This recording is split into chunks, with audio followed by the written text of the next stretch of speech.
Bien, dice la palabra de Dios en Marcos capítulo 15, versículo 1. Tan pronto como amaneció, los jefes de los sacerdotes con los ancianos, los maestros de la ley y el consejo en pleno llegaron a una decisión. Ataron a Jesús, se lo llevaron y se lo entregaron a Pilato. ¿Eres tú el rey de los judíos?, le preguntó Pilato. Tú mismo lo dices, respondió. Los jefes de los sacerdotes se pusieron a acusarlo de muchas cosas. ¿No vas a contestar?, le preguntó de nuevo Pilato. Mira de cuántas cosas te están acusando. Pero Jesús ni aún con eso contestó nada, de modo que Pilato se quedó asombrado. Ahora bien, durante la fiesta él acostumbraba soltarles un preso, el que la gente pidiera. Y resulta que un hombre llamado Barrabás estaba encarcelado con los rebeldes, condenado por haber cometido homicidio en una insurrección. Subió la multitud y le pidió a Pilato que le concediera lo que acostumbraba. ¿Quieren que le suelte al rey de los judíos?, replicó Pilato, porque se daba cuenta de que los jefes de los sacerdotes habían entregado a Jesús por envidia. Pero los jefes de los sacerdotes incitaron a la multitud para que Pilato le soltara más bien a Barrabás. ¿Y qué voy a hacer con el que ustedes llaman el rey de los judíos?, les preguntó Pilato. Crucifícalo, gritaron. ¿Por qué? ¿Qué crimen ha cometido? Pero ellos gritaron aún más fuerte: crucifícalo. Como quería satisfacer a la multitud, Pilato le soltó a Barrabás. A Jesús lo mandó a azotar y lo entregó para que lo crucificaran. Amén. Hasta ahí vamos a dejar la lectura. Hermanos, pueden tomar sus asientos, por favor.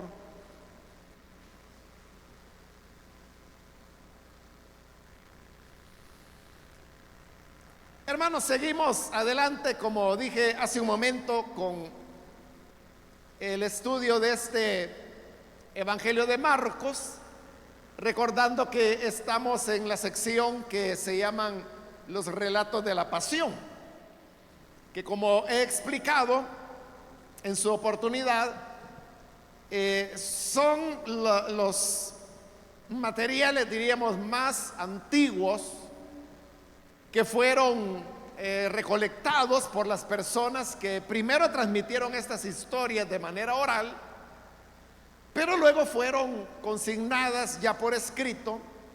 Y por eso es que a lo largo de estos relatos de la pasión hemos venido descubriendo cómo hay ciertas fisuras o ciertas grietas entre relatos que nos dejan ver la mano de el evangelista uniendo en materiales que estaban escritos para formar un cuerpo un poco más extenso. Es ahí donde nos encontramos en este momento. En el capítulo anterior, en el 14, vimos cómo el Señor Jesús fue llevado de noche a la casa de el sumo sacerdote, donde él fue juzgado. Y en ese momento la acusación que presentaron contra el Señor fue una acusación que podríamos decir era de tipo religioso. Se le estaba acusando al Señor de blasfemia. La blasfemia era una de las causales de pena de muerte que había bajo la ley de Moisés. Y justamente eso es lo que ellos querían. Pues ya hemos visto en este Evangelio de Marcos cómo previamente el consejo, los sacerdotes, los escribas, los saduceos habían concluido que lo mejor era terminar con la vida del Señor Jesús, pero tenían que buscar una forma de hacerlo. Entonces hacen el juicio religioso. No les costó mucho, porque el Señor aceleró las cosas cuando el sumo sacerdote le preguntó: dinos si eres el Hijo de Dios. Si lo eres, dínoslo de una vez. Y entonces Jesús respondió y dijo positivamente que sí, que él lo era. Y no solamente dijo que era hijo de Dios, sino que además dijo: a partir de ahora verán al Hijo del Hombre sentado a la diestra del Padre y viniendo con poder. Explicamos en su momento que eso de decir de estar a la diestra de Dios no es simplemente que Jesús estaba a la derecha de Dios, sino que le daba calidad de corregente, correy con Dios, y por lo tanto lo hacía participante de su divinidad.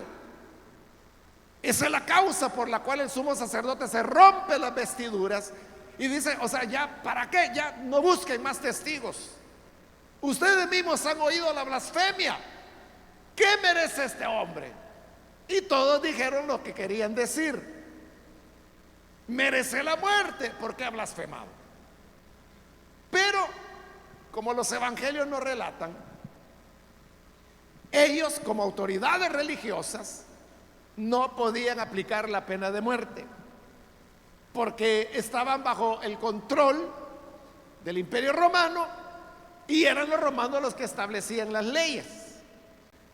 Bajo esas leyes se les había quitado a ellos la facultad que habían tenido por milenios de castigar faltas religiosas, y esas faltas los romanos permitían que los judíos continuaran aplicándolas.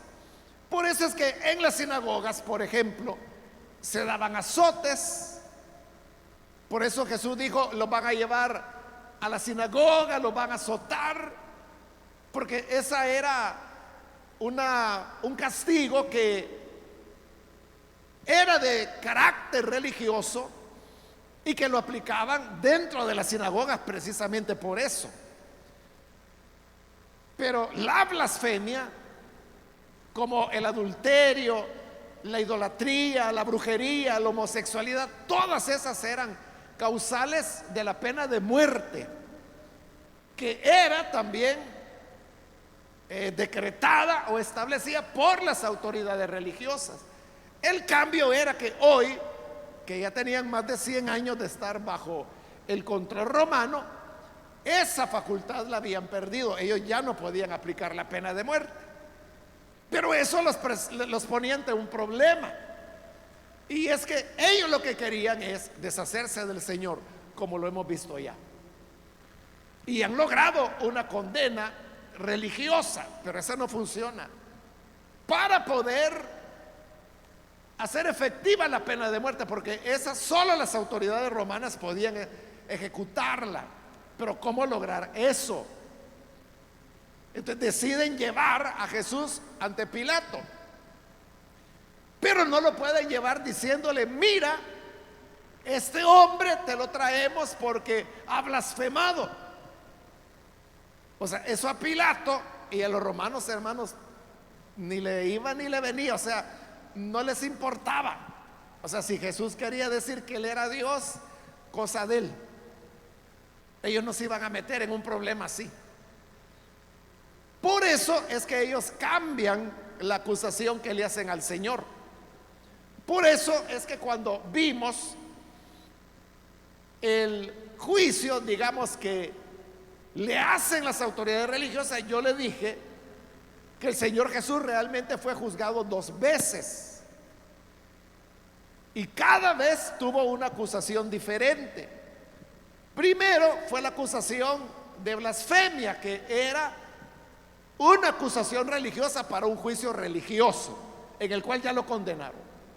Pero ahora delante de Pilato no pueden llegar con un señalamiento religioso, porque entonces Pilato lo que les va a decir es: eso juzguen ustedes. Y ellos ya lo habían juzgado, pero hasta ahí va a llegar. Pero como ellos quieren que Jesús sea ejecutado, entonces lo que hacen es que cambian la acusación y lo llevan ante Pilato, no acusado de blasfemia, eso ni lo mencionan, sino que lo están acusando de que él se presentaba como el rey de los judíos. Esta expresión, el rey de los judíos, no es que la hayan inventado en el momento. Esa era una expresión, hermanos, que ya tenía un par de siglos para esa época de estar en medio de Israel. Y el título, podríamos decir, rey de los judíos, era un concepto al estilo davídico que veía a ese rey de los judíos como el que habría de restablecer la soberanía del pueblo, que habría de cumplir la promesa dada a David y luego ratificada a Salomón, que en el trono de Israel se sentaría un descendiente de David para siempre, cosa que hacía siglos no sucedía. Pero el rey de los judíos, por eso precisamente se llamaba o se le daba el título ese. Y desde ese punto de vista, que era muy de fe de los judíos, pero desde el punto de vista de los romanos, era una figura muy peligrosa, porque entonces hablaba de alguien sedicioso, era un subvertor, que lo que quería era desalojar a los romanos, sacarlos, independizar Israel y restablecer la monarquía davídica. Eso representaba una amenaza, diríamos, al Estado, al control que los romanos tenían. Es una acusación política. Y ante esto es que así lo llevan ante Pilato. Por eso dice el versículo 1: tan pronto como amaneció, los jefes de los sacerdotes, con los ancianos, los maestros de la ley y el consejo en pleno, llegaron a una decisión. No se nos dice cuál fue la decisión. Este relato de Jesús frente a Pilato tiene esa característica que Marcos se va saltando. O sea, deja muchas cosas por entendidas. O sea, nosotros lo entendemos porque sabemos cuál es la historia, no porque Marcos la relate, porque él no la relata, es porque la hemos leído en los otros evangelios. Entonces nosotros llenamos los huecos que Marcos dejó, que son bastantes cosas que él no narra. Por ejemplo, eso no dice cuál fue la decisión a la que el consejo llegó, sino que dice: ataron a Jesús, se lo llevaron y se lo entregaron a Pilato. Y hay otro silencio porque no dice qué le dijeron a Pilato, de qué acusaron a Jesús, sino que el relato de Marcos salta al versículo 2, donde Pilato ya está interrogando a Jesús. Y note la pregunta que le hace: ¿eres tú el rey de los judíos?, le preguntó Pilato. Pero Marcos no ha explicado por qué Pilato le está haciendo esa pregunta, o de dónde sale la pregunta. Y como le digo, nosotros lo entendemos porque en los otros evangelios sí explican y dicen que lo que ocurrió es que las autoridades llegaron delante de Pilato y le dijeron: mira, aquí te traemos a este hombre, si este no fuera un criminal no te lo habríamos traído, pero entonces, ¿y cuál es el problema? ¿Por qué lo traen? Y es cuando es que él dice que es el rey de los judíos. Jesús nunca había dicho eso. Pero lo que ocurre es de que eso era cierto. que él era el rey de los judíos, pero no lo era en la manera como los judíos, como le digo, por un par de siglos habían entendido la expresión rey de los judíos. Y los romanos la entendían así como lo creía la religiosidad popular de los judíos. De Jesús era rey de los judíos, es el rey de los judíos, pero en un sentido diferente. Pero claro, Pilato le está haciendo la pregunta desde un punto de vista político. O sea, porque esa era la tarea de los procuradores o gobernadores, como Pilato. Ellos deberían guardar el orden, que todo estuviera tranquilo para que el pago de los impuestos siguiera haciéndose con normalidad, que era lo que le interesaba a Roma. Entonces, ante la sospecha o la acusación que le hacen a Jesús de que él es el rey de los judíos, es como diga, mire, aquí anda uno en contra del imperio, aquí anda uno que es un subversivo, a saber qué anda tramando. Eso sí le llama la atención a Pilato, que le hubieran dicho, él dice que es hijo de Dios. Pilato hubiera dicho, miren, no me hagan perder el tiempo, ¿verdad? Yo estoy muy ocupado. Pero como le llevan una acusación política, a Pilato le llama la atención y le pregunta a Jesús, oye, ¿en verdad eres tú el rey de los judíos? Y Jesús le responde, tú mismo lo dices. La respuesta, hermanos, no es una respuesta contundente, diríamos. O sea, Jesús no está diciendo ni sí ni no. Lo que está diciendo es, tú lo estás diciendo. Pero ¿eso qué significa? Sí, Pilato lo estaba diciendo, él era el que estaba preguntando. Pero ¿eso qué significa? ¿Que era cierto lo que él decía o que no era cierto? Está diciendo, tú lo dices, o sea, es como tú lo dices, o lo que le está diciendo, tú eres el que lo dices. Yo no he dicho nada. Entonces note, es una respuesta ambigua a propósito. Es a propósito.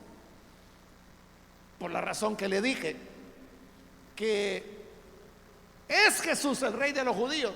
Sí, él es el rey de los judíos, pero no como ellos lo entendían, no como Pilato le preocupaba. Entonces Jesús no era el rey de los judíos. No era. Así como lo entendían, no era. Pero sí era en el sentido como él verdaderamente era, que no había venido para establecer su reino en ese momento y para destrozar a los malvados romanos y expulsarlos y tirarlos al fondo del mar. No era el momento para eso. Ni ha sido todavía, han pasado 2000 años y todavía no ha sido. Entonces, sí, pero no, ¿verdad? ¿Eres el rey de los judíos? Sí, pero no. No, pero sí. O sea, las dos cosas son ciertas. Por eso es que la respuesta es ambigua. Tú lo dices. Y eso fue lo último, según el Evangelio de Marcos, que Jesús habló con Pilato, porque de ahí no le vuelve a dirigir la palabra. A diferencia de el Evangelio de Juan, que lo que relata es una larga plática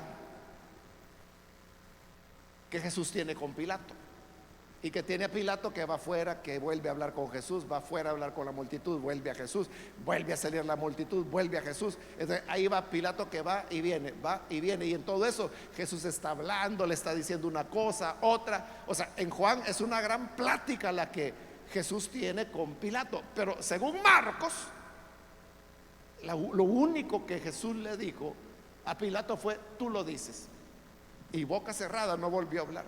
Es más, vamos a ver que Pilato se sorprende de que Jesús no dice nada. ¿Por qué esos enfoques? Porque los intereses teológicos de Marcos y de Juan son diferentes.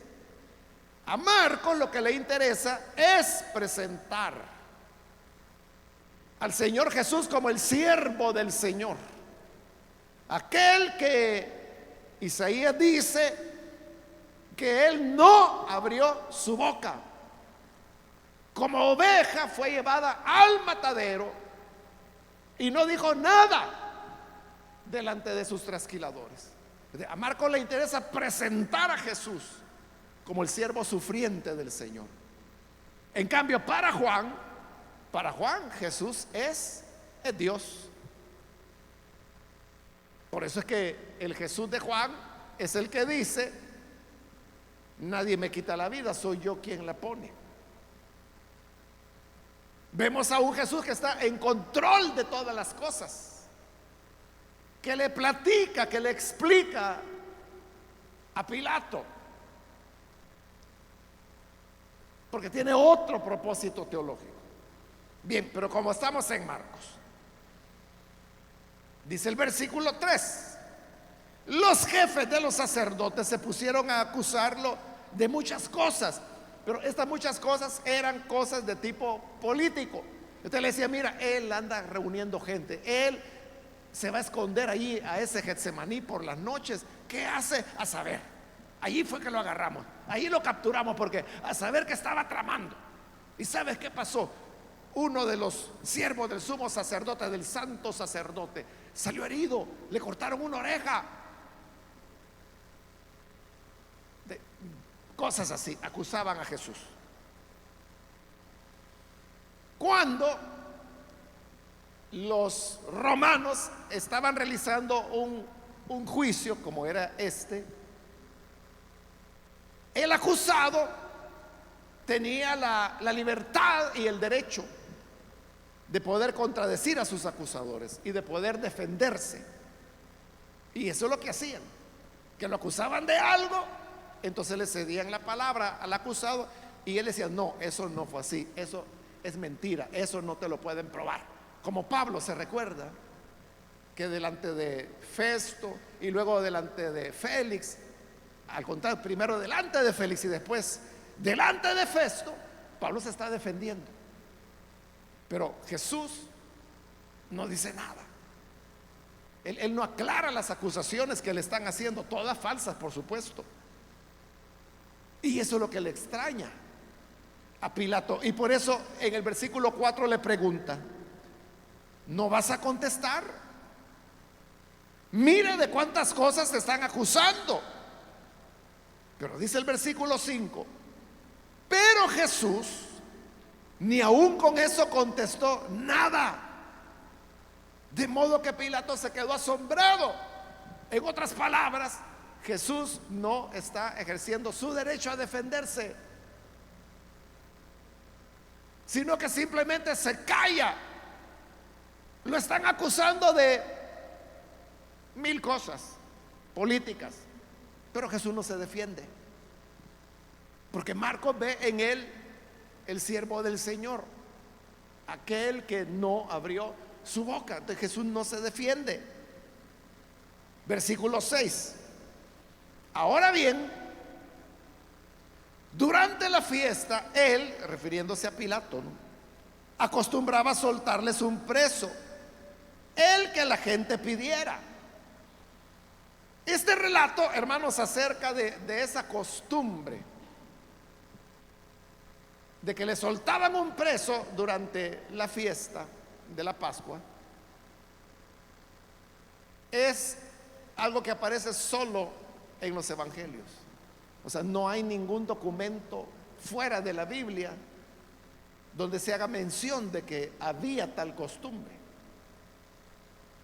Y eso ha llevado a muchos a que se pregunten por qué razón los evangelios ponen eso. O sea, porque no hay nada, digamos, ni los historiadores como Flavio Josefo y otros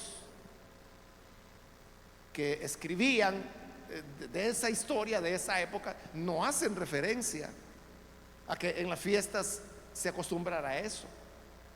Pero en honor a la verdad, hermanos, sí hay que decir que sí hay fuentes, no de la Biblia, por supuesto, sino que otras fuentes, que informan que en Asiria, en Babilonia y en Grecia sí había la costumbre de que cuando tenían sus festividades, soltaban a algún preso, pero con algunas diferencias. Y era esta, que eran los gobernantes los que determinaban a quién soltaban. Y había otra diferencia más, que el soltarlos era solamente temporal, mientras duraban las fiestas. Como los asirios, en Babilonia y en Grecia, eran fiestas paganas, ¿verdad? No sabemos cuáles eran, pero si había una fiesta, por ejemplo, que duraba 6 días o 7 días o 10 días,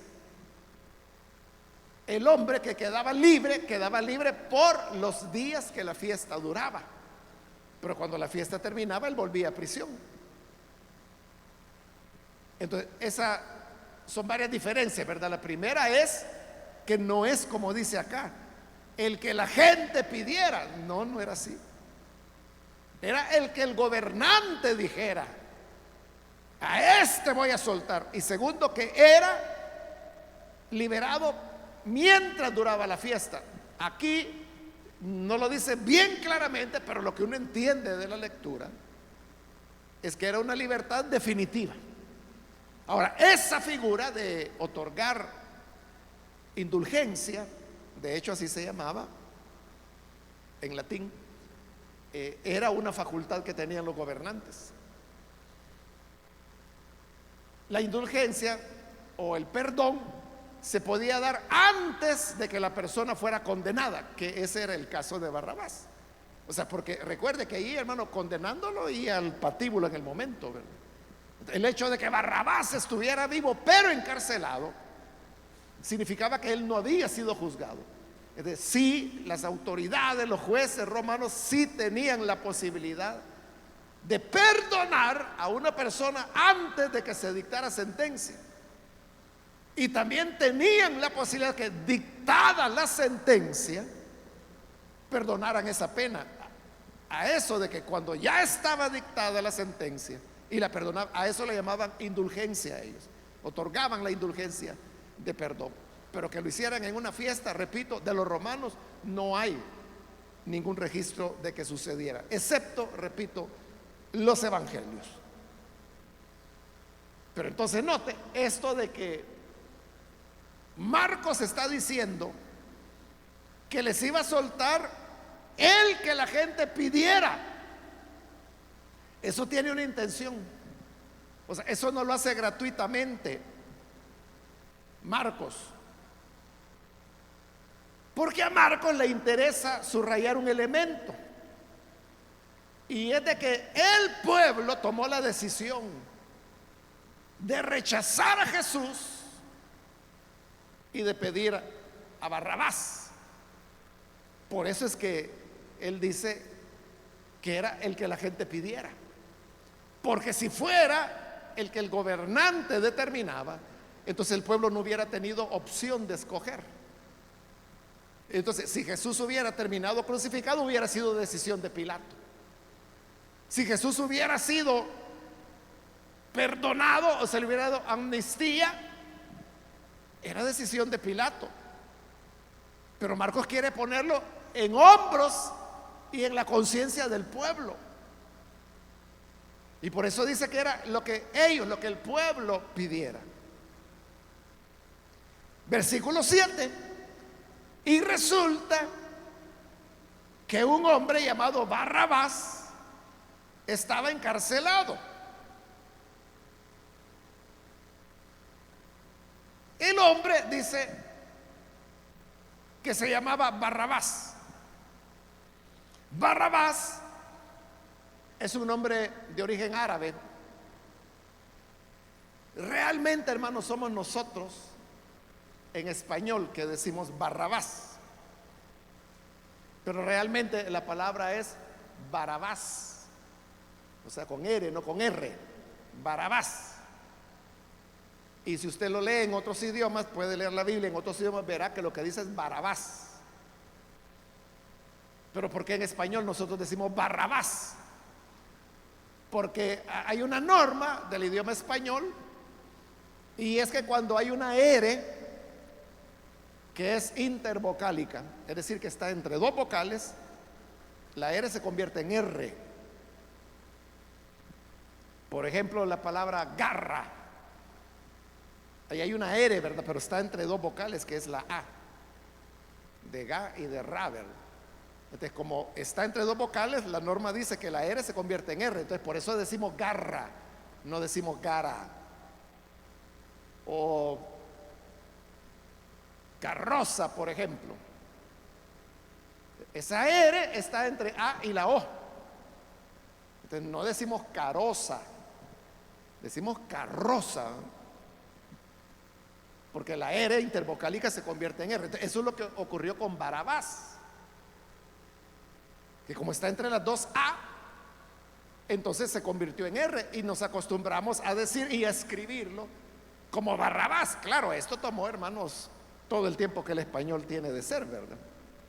Bueno, solo la traducción Reina Valera tiene 500 años. Así es como se convierte Barrabás. Ahora, ¿por qué es importante esto de que nosotros lo hicimos Barrabás, pero realmente es Barabás?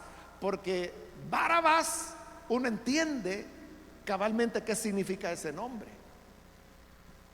Porque la palabra bar significa hijo.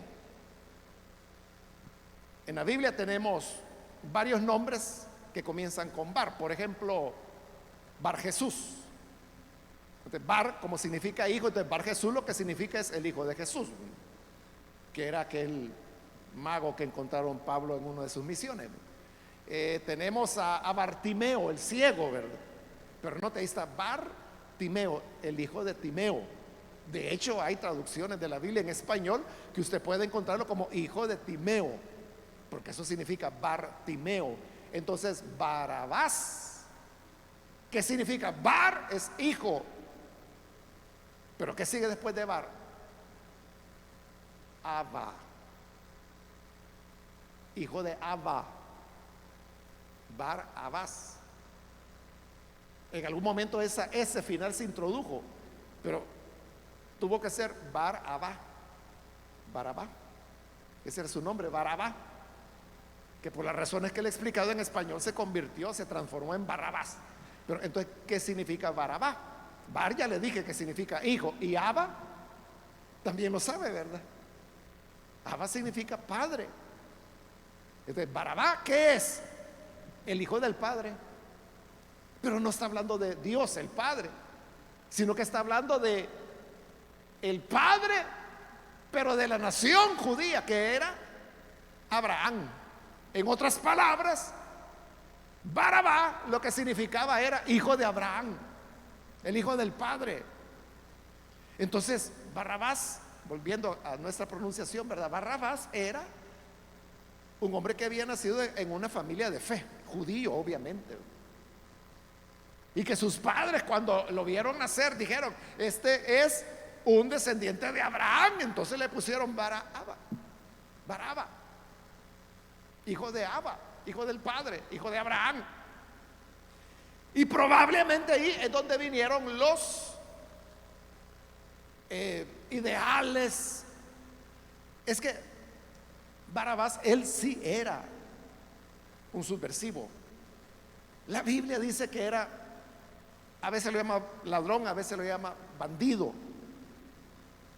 Pero cuando uno lee a Flavio Josefo, él lo explica claramente, que quienes llamaban bandidos eran, hermanos, no lo que nosotros, o sea, porque nosotros bandidos le podemos decir a un ladrón, a un estafador, a un carterista. Para nosotros este es un bandido. Pero en el siglo primero, en Israel, a los que llamaban bandidos era, hermanos, a los opositores políticos armados, digamos, en una manera más fácil para nosotros entenderlo. A los guerrilleros era a lo que ellos le llamaban bandidos. Por eso es que cuando fueron a capturar a Jesús, en el capítulo 14, eso lo acabamos de ver, Si tiene ahí abierta su Biblia de casualidad en el capítulo 14, miren el versículo 48, lo que Jesús dice. ¿Acaso soy un bandido? Dijo Jesús, para que vengan con espadas y palos a arrestarme. Jesús no está diciendo, ¿acaso soy un ladrón? ¿O acaso soy un carterista? ¿O acaso soy un estafador? No, lo que Jesús está preguntando es, ¿acaso soy un subversivo? Un guerrillero, para que vengan con tanto aparato, con espadas, con palos, a arrestarme. Y les dice, día tras día estaba con ustedes enseñando en el templo. ¿Por qué no me prendieron allí? Cuando uno entiende qué significaba la palabra bandido, uno entiende perfectamente qué es lo que Jesús está diciendo allí. Porque fueron a traerlo, hermano, con un operativo como que si era un hombre peligroso, un guerrillero, pero comandante, ¿verdad? A ver si lo logramos agarrar. Es lo que Jesús les dice, oigan, y todo este escándalo, ¿por qué viene con espadas, con palos? Los otros evangelios dicen que llevaban antorchas. Juan dice que incluso iban soldados romanos, que es el único evangelio que da ese dato. Entonces Jesús dice, bueno, y entonces, y no todos los días ahí enseñé en el templo, ¿por qué no me agarraron? Si soy tan peligroso, si estoy armado hasta los dientes, si vienen con un ejército, porque a lo mejor yo soy una persona muy peligrosa, ¿por qué no me agarraron en el templo? No me vieron ahí cuando estaba enseñando todos los días. Lo que Jesús dice está ridiculizando todo el aparato que han armado para irlo a detener. Y Jesús no era nada de eso, él era eso. Por eso es que Isaías, la profecía lo presenta como el cordero, la cría de la oveja, ¿no? Que es manso, no tiene fuerza, no es peligroso, no es agresivo, no abrió su boca. Y aquí en el relato Marcos lo está dejando en claro. Y en cambio Barrabás no, Barrabás era eso, un bandido. Y ahí lo dice el versículo, estaba encarcelado, dice, con los rebeldes, y esos rebeldes, dice, condenados por haber cometido homicidio en una insurrección. Como ellos sí eran opositores políticos armados del imperio, entonces, habían armado una insurrección. No hay datos, o sea, no sabemos dónde fue, ¿verdad? Pero esa insurrección fue fallida y capturaron a todos, entre ellos a Barrabás, y estaban presos. Entonces, hay que ser cuidadosos, porque note, no está diciendo que Barrabás había matado a alguien. O sea, lo que sí es cierto que en el alboroto que armaron, en la insurrección que hubo, dice que cometieron un homicidio, pero no dice que fue Barrabás. Lo que dice es que fue el grupo. O sea, alguien tuvo que ser, ¿verdad? ¿Por qué es importante aclarar esto de que no dice Marcos de que haya sido Barrabás quien mató?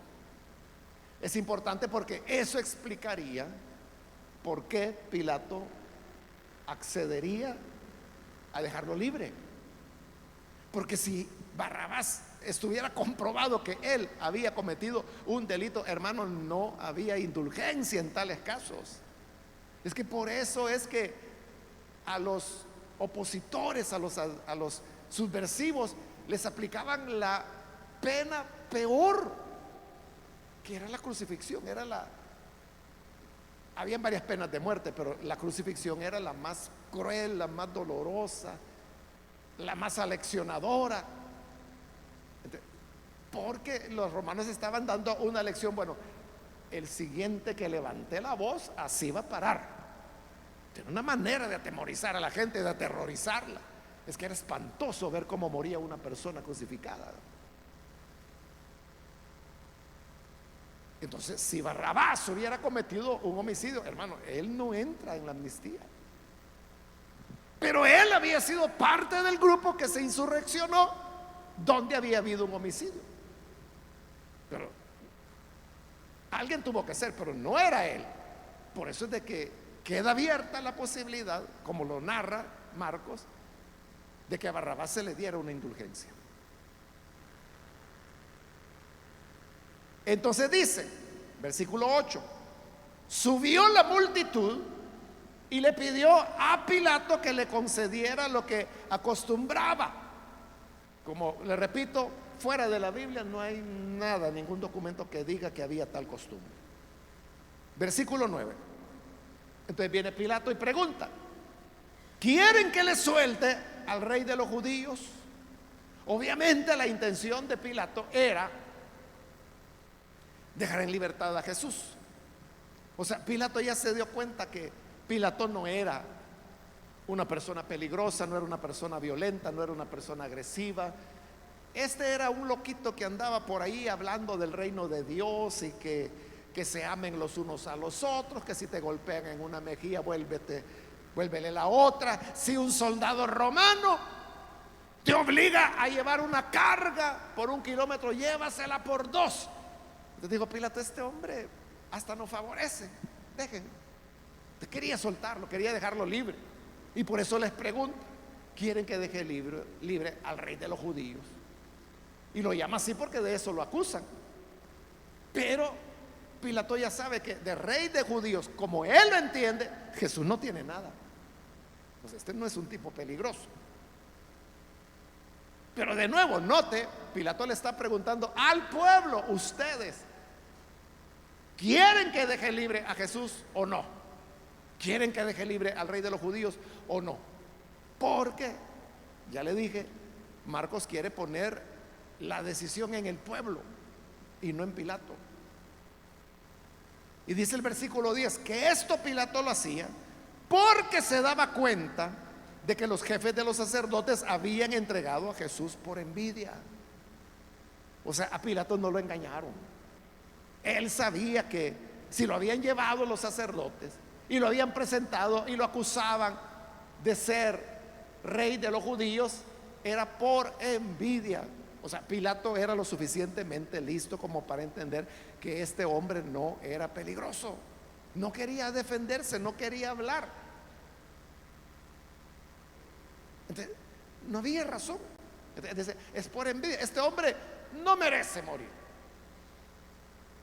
En el Evangelio de Juan, como le digo, donde Jesús platica mucho con Pilato, Pilato 3 veces trata de dejarlo libre. Y las 3 veces se lo bloquea el pueblo. Entonces, pero aquí él está tratando de dejarlo libre. Y dice el versículo 11: pero los jefes de los sacerdotes incitaron a la multitud para que Pilato le soltara más bien a Barrabás. Como que los sacerdotes habían llevado gente que se había infiltrado entre la multitud, porque recuerde que Jesús era muy popular, Jesús era muy querido, todo el mundo quería ver a Jesús. Se acuerda de Zaqueo, que hasta se subió en un árbol porque había oído tanto de Jesús que quería verlo. El mismo Herodes, cuando Pilato se lo envió, dice la Biblia que Herodes se alegró. Eso no lo cuenta Marcos, pero dice que Herodes se alegró porque hacía ratos que quería conocer a Jesús, porque había oído hablar mucho acerca de él. La gente quería a Jesús, pero los sacerdotes lo que hacen es que han llevado a su gente, lo más probable es que pagada, ¿verdad?, para que incitaran y dijeran: no, que dejen a Barrabás, a Barrabás, a Barrabás. Es que Barrabás es un patriota, Barrabás es alguien que está luchando por nosotros. Él se insurreccionó porque quiere la libertad de nuestro pueblo, quiere restablecer el reinado davídico. Por eso se llama Barrabás, el hijo de Abraham, porque así deberían ser los mejores hijos de Abraham, los mejores hijos. Entonces Barrabás, Barrabás, Barrabás. Y eso contagió a la gente, manipularon a la multitud, de tal manera que pidieron que les devolvieran o les entregaran a Barrabás. Entonces Pilato queda sorprendido y les pregunta, versículo 12: ¿y qué voy a hacer con el que ustedes llaman rey de los judíos? Hermano, esa pregunta nunca la haría un juez, nunca lo hubiera hecho un juez romano, porque el juez es el que determinaba. Hermano, hoy en día, un juez, una jueza, ¿cuál es el juez o la jueza que le va a preguntar a la audiencia ahí: señores, ¿y ustedes qué piensan? ¿Qué me dicen? ¿Qué pena le damos a este? Jamás, hermano. El tribunal de conciencia, que es el que determina si la persona es culpable o inocente, hace eso. Dice, es inocente o es culpable por una votación secreta que hace. Pero solo el juez es el que puede decir tantos años de prisión. O sea, la pena es el juez quien la pone. Pero aquí el juez le está preguntando al pueblo: ¿y entonces qué quieren que haga con Jesús? Pero ¿por qué Marcos coloca a Pilato preguntándole a la gente? O sea, no solo a quién quieren que deje libre, que en los casos documentados que que le dije que no son romanos, sino que son de otros pueblos, era el gobernante el que determinaba quién quedaba libre. Pero ¿por qué aquí Pilato les pregunta a quién quiere que deje libre? ¿Y por qué les está preguntando? ¿Y entonces qué quieren que haga con Jesús? Porque Marcos lo que quiere es que la responsabilidad sea del pueblo, que quede claro. Es lo que en el libro de los Hechos, capítulo 2 y en el capítulo 3, Pedro le echa en cara a la gente. Les dice: ustedes rechazaron al Cristo y pidieron que en su lugar a un criminal, que era Barrabás. Eso es lo que Marcos quiere, que quede constancia de que fue el pueblo el que rechazó a Jesús y pidió a Barrabás. Entonces, cuando Pilato pregunta: ¿qué voy a hacer con Jesús, el que ustedes llaman rey de los judíos?, responde en versículo 13: crucifícalo. Es decir, están pidiendo la pena de muerte, pero es la pena de crucifixión, que era tan cruel que solo se aplicaba en delitos graves como un esclavo que se fugara, subversivos, adversores políticos, piratas, y había una cuarta causal de crucifixión que se me ha escapado en este momento. Pero el hecho es de que eran solo cosas graves. Entonces, están pidiendo la peor de las penas, la crucifixión. Entonces Pilato se sorprende y dice: ¿por qué? ¿Por qué? ¿Por qué la crucifixión? ¿Qué crimen ha cometido? Pero ellos ya no estaban para razones, sino que dice que lo que hicieron fue gritar aún más fuerte, y gritaban: crucifícalo, crucifícalo. Era, hermano, la fuerza de la masa. Y cuando la masa llega a ese punto crítico, se vuelve como un solo hombre. Es como en un estadio, ¿verdad? Que cuando meten gol, ¿verdad? O sea, es una cosa curiosa, porque es una voz, ¿verdad? ¡Oh! Pero eso retumba en todo el estadio. Y si hay 30,000 personas, son 30,000 voces. Es un fenómeno. Eso ocurre con las masas, que cuando hay un tema, entonces la gente comienza a repetirlo, aunque sea solo porque los otros lo están diciendo. Es lo que ocurrió, hermanos, en Éfeso, cuando los plateros se quejaron de que Pablo andaba enseñando que no son dioses los que se hacen con manos. Entonces dijeron los plateros que había caído su negocio. Entonces dijeron: corre el peligro de que la imagen de nuestra diosa Artemisa, porque acuérdense que el Nuevo Testamento fue escrito en griego, ¿verdad? Diana es latín, pero en griego es Artemisa. Entonces lo que dice el original es que nuestra diosa Artemisa sea tomada a nada. Y es cuando toda la gente se pone a gritar: grandes Artemisa de los Efesios, grandes Artemisa de los Efesios, grandes. Y dice que había gente que llegaba, que se ponía a gritar, y que dice que no sabían qué estaban gritando y por qué, pero pues se ponían a gritar. Ese es el fenómeno de la masa unida, ¿verdad? Que la gente pierde la razón.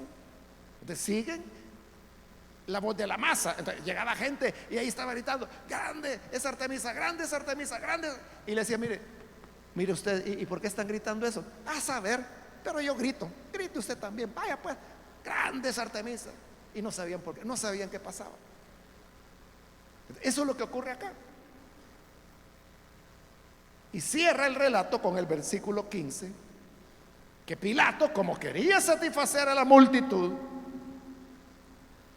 le soltó a Barrabás, al que ellos pedían, y a Jesús lo mandó a azotar. Y dice, lo entregó para que lo crucificaran. Los azotes, hermanos, era el paso previo a la crucifixión.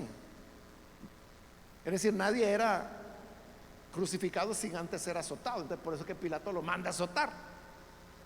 Pero fíjese cómo lo relata Marcos. Dice, lo entregó para que lo crucificaran. O sea, no él, no Pilato, se lo entregó a la multitud para que lo fueran a crucificar. Eso es lo que quiere subrayar Marcos.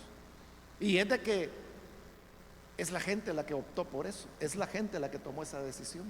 Por eso es que Pedro le va a echar en cara, como ya le dije allá en el libro de los Hechos, ustedes lo mataron. Cuando los detienen, los capturan, eso es lo que el Sanedrín le reclama a los apóstoles.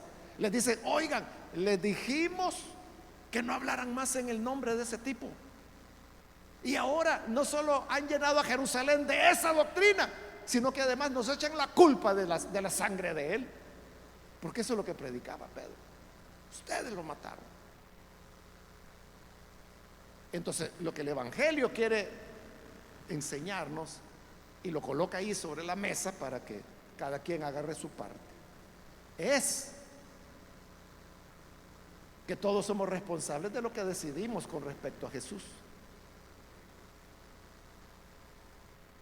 Si hay un rechazo, eres tú quien lo rechaza.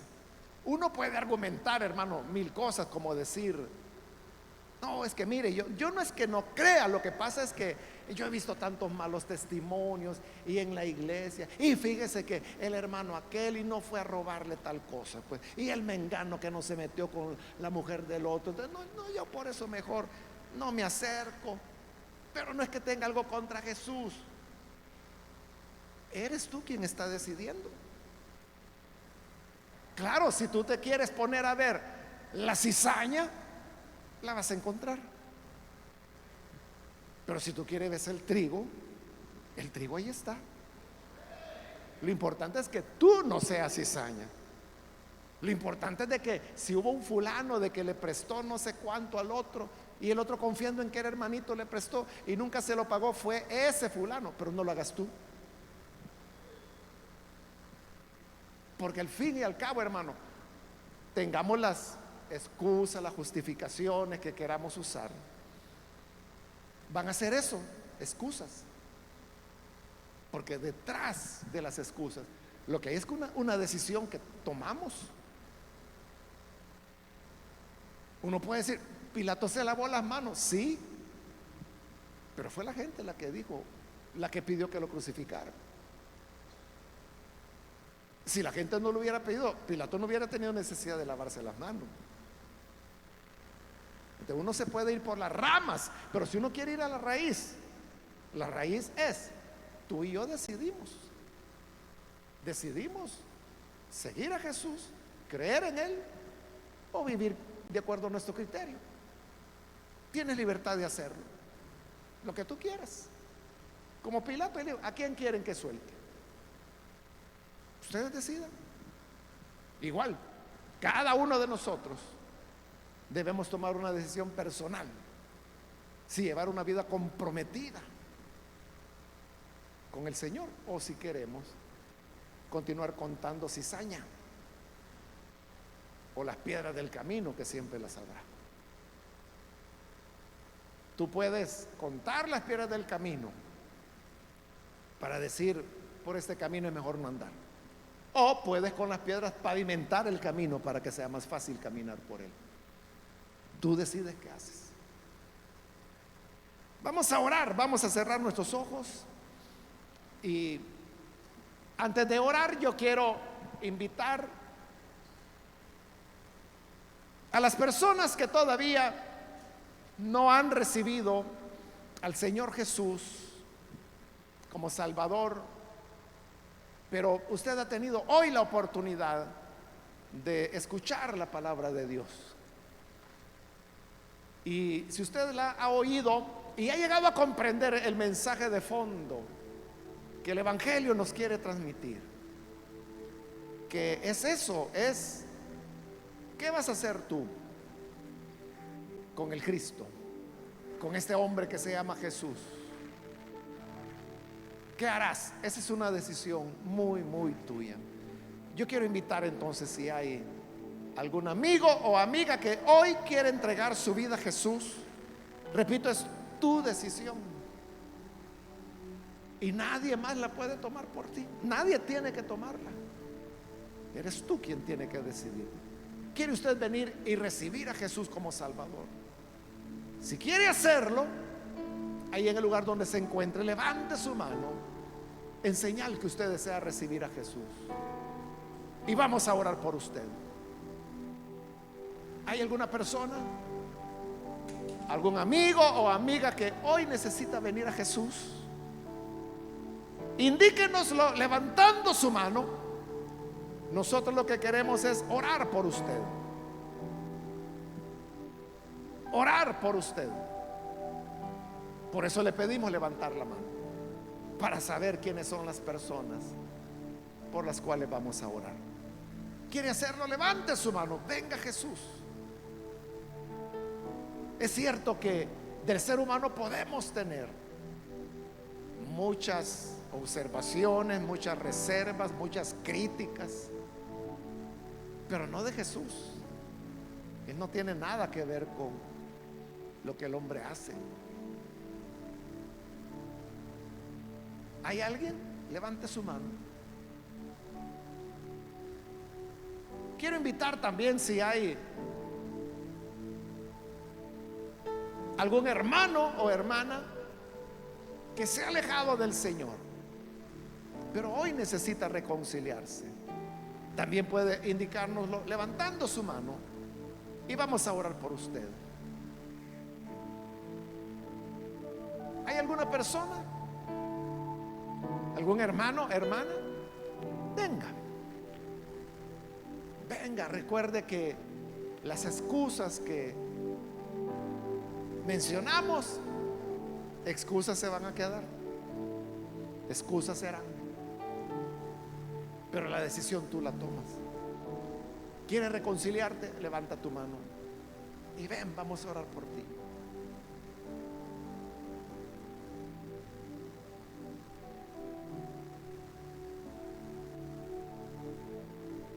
Señor, te damos las gracias porque tu palabra siempre nos ilumina, nos enseña y nos instruye. Por eso, Señor, queremos pedirte que nos ayudes a todos para poder llevar una vida como a ti te agrada, llevando una vida de rectitud, una vida, Señor, donde decidimos seguirte, decidimos caminar tras tus huellas. Te rogamos, Padre, que tu bendición pueda ser sobre tu iglesia, sobre tu pueblo, y que nos ayudes a nunca desviarnos del camino. Por Jesús nuestro Señor lo pedimos.